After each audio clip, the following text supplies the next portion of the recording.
देख रहे हैं शेष प्रश्न। शेष प्रश्न की टीम अभी आ चुकी है मेरठ और यहाँ की जानते हैं चुनावी हालात क्या है। अभी चुनावी सरगर्मियाँ काफ़ी बहुत तेज़ी से बढ़ रही हैं और यहाँ पर एक से एक दिग्गज आ चुके हैं। अभी यहाँ पे आज के दिन योगी जी भी आ रहे हैं, कल स्वतंत्र देव सिंह भी आए थे और अखिलेश यादव भी आ रहे हैं। अब आगे देखते हैं कि यहाँ की चुनावी जो सरगर्मियाँ हैं किस तरीके से किसके लिए फायदेमंद होती हैं और किसके लिए नुकसानदायक होती हैं, ये तो आने वाला वक्त ही बताएगा।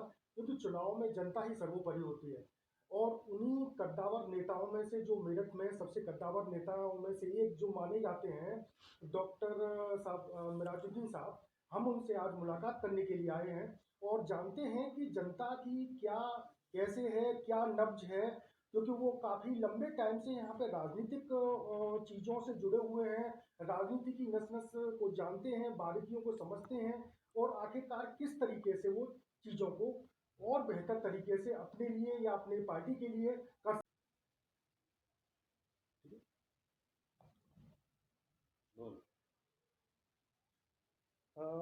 अभी हम आ चुके हैं डॉक्टर मेहराजुद्दीन साहब के पास में और उनसे गुफ्तगू करते हैं कि किस तरीके से यहाँ के चुनाव का जो माहौल चल रहा है और जनता में किस तरीके से क्या माहौल है, उसके बारे में उनसे विस्तृत चर्चा करते हैं और उनसे जानकारी लेते हैं।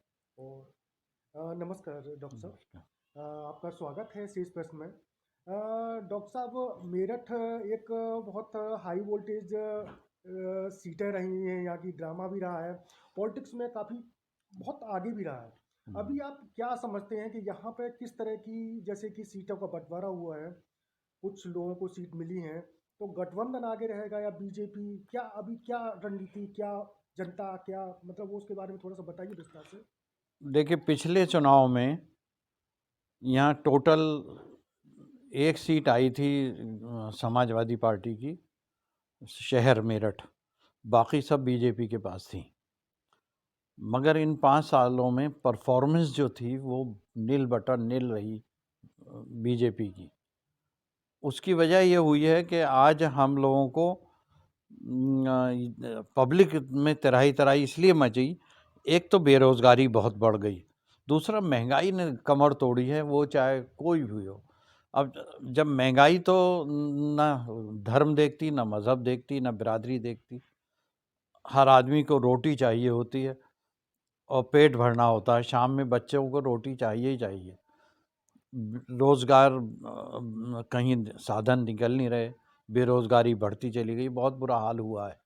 डॉक्टर साहब, ये बोला गया है जैसे कि अभी बातचीत हमने की काफ़ी जगह जा करके, तो जैसे गठबंधन से भी मुस्लिम प्रत्याशी खड़े हुए हैं, बसपा ने भी मुस्लिम प्रत्याशी खड़े किए हैं। क्या वहाँ पे गठबंधन में जो मुस्लिम प्रत्याशी हैं जो खड़े हुए हैं, एक से ज़्यादा, दो या तीन, तो क्या वहाँ पे मुस्लिमों का जो वोटर है उनका बंटवारा होने की संभावना है? नहीं, कहीं नहीं हो रहा। 100% गठबंधन के साथ है और खाली एक कास्ट पे कोई इलेक्शन होता भी नहीं है। अगर मुसलमान किसी को जिताने चाहें अकेले तो नहीं, गलत बात है। जब तक दूसरे कास्ट उसमें नहीं लगेंगी कोई इलेक्शन नहीं जीता जा सकता। यही हाल यहाँ है, यहाँ दूसरी कास्ट लगी हैं मुस्लिम्स के साथ, इसलिए ये गठबंधन मजबूत हो गया। पूरा जाट बेल्ट इस वक्त अपना प्रेस्टीज बनाए हुए है, इसलिए कि जाटों को 1 साल जो बॉर्डर पे बिठाया गया, उनके 700 के ज़्यादा आदमी मर गए, ना उनका मुआवजा दिया गया, ना उनका FIR तक लॉन्च नहीं हुई, उनके बुरे हाल हुए, बेचारों के लाशें पड़ी रहीं और उसके बाद उन्हें घर भेजा गया। डॉक्टर साहब, यहाँ पे जो सबसे बड़ा मुद्दा निकल के आया है ये है कि किसानों का जो आंदोलन हुआ था उसमें सबसे रणनीति और सबसे अहम भूमिका मेरठ के जो जाट समुदाय है उन्होंने काफ़ी बढ़ के आंदोलन में भाग लिया था। तो क्या अभी जो चुनाव होंगे उसमें वो आंदोलन जो हुआ था उससे भी बीजेपी की रणनीति या उसका असर पड़ेगा कुछ? देखिए, बहुत बड़ा असर पड़ रहा है। बीजेपी के विधायक जो चुनाव लड़ रहे हैं, वो क्यों नहीं गाँवों में जा पा रहे हैं? उनकी क्यों शीशे तोड़े जा रहे हैं गाड़ियों के? उन्हें क्यों नहीं घुसने दे रही पब्लिक? वो उसमें ये पॉलिटिकल तो मूव है नहीं वो तो पब्लिक उठी हुई है। इसलिए ये शिकायतें आ रही हैं हर जगह। हालाँकि हम लोगों ने बहुत कोशिश की है, इस बात को डिस्करेज किया है कि किसी को इस तरह वो ना किया जाए कि उससे शीशे तोड़ दिए जाएँ और घर में ना घुसने दिया जाए, गाँव में ना घुसने दिया जाए। बीजेपी के प्रत्याशियों के साथ जनरली यही हो रहा है वेस्टर्न यूपी में। और ये मैं ही नहीं कह रहा, बीजेपी वाले भी कह रहे हैं ये बात। इनके गवर्नर हैं, उन्होंने बयान दिया कि बीजेपी वाले गाँवों में घुस नहीं पाएँगे। वो उसकी वजह ये है कि आपने 1 साल बिठाए रखा किसानों को, सर्दी, गर्मी, बरसात, और कोई सुध नहीं। अच्छा, ये एरिया चौधरी चरण सिंह का रहा है, उनकी कार्यभूमि रही है। किसान का नाम यहाँ से जागरूक हुआ है। पूरी दुनिया के नक्शे पे अगर किसान का नाम कहीं से आया है, तो उसमें वेस्टर्न यूपी का बहुत बड़ा रोल है। डॉक्टर साहब, एक चीज़ और हम जानना चाहेंगे, जैसे कि अभी जैसे चुनाव चल रहा है विधानसभा का, जी। तो मेरठ की कुछ समस्याएं भी होंगी लोकल, या हुँ। कुछ चीज़ें भी होंगी, जैसे कि यहाँ का विकास, या जैसे विकास के नाम पे अभी बीजेपी अपने आप को आगे रख रही है। उस विकास को किस तरीके से देखते हैं जो बीजेपी बता रही है अभी? बीजेपी वाले देखिए, जो बड़ी रोड्स बनी हैं, जो हाईवेज़ बने हैं, वो पुराने प्रोजेक्ट्स थे, इन्होंने इम्प्लीमेंट कर दिए। अपना बता रहे हैं, उसमें अपना पत्थर लगवा रहे हैं। मगर शहरों में आप ज़रा निकल के देखिए, इतना बुरा हाल है। पानी भरे हुए हैं हर जगह। हमारे बाहर ही आप जाके देख लीजिए, जबकि ये यहाँ सब ऑफिसर्स भी आते रहते हैं, सब है, पानी भरा हुआ है सब जगह। सीवेज लाइन कहीं हर जगह चौक है। एंक्रोचमेंट बढ़ता चला जा रहा है। यहाँ से आप लिसाड़ी गेट चौराहे तक चले जाएँ या ब्रह्मपुरी तक चले जाएँ, आपको निकलना मुश्किल हो जाएगा। कंजेशन इतना ज़्यादा हो गया है, ट्रैफ़िक कंट्रोल है नहीं कोई, बहुत बुरा हाल है। और नालों की हालत ये है कि फुल गंदगी से भरे पड़े हैं, सफाई है नहीं सालों से। तो ये इससे बीमारियाँ फैलती हैं, इससे प्रॉब्लम होती हैं। आप पीएल शर्मा हॉस्पिटल है यहाँ सबसे बड़ा, डिस्ट्रिक्ट हॉस्पिटल मेरठ का, आप जाके देखिए, भीड़ ऐसी होती है जैसे कोई मेला लग रहा हो।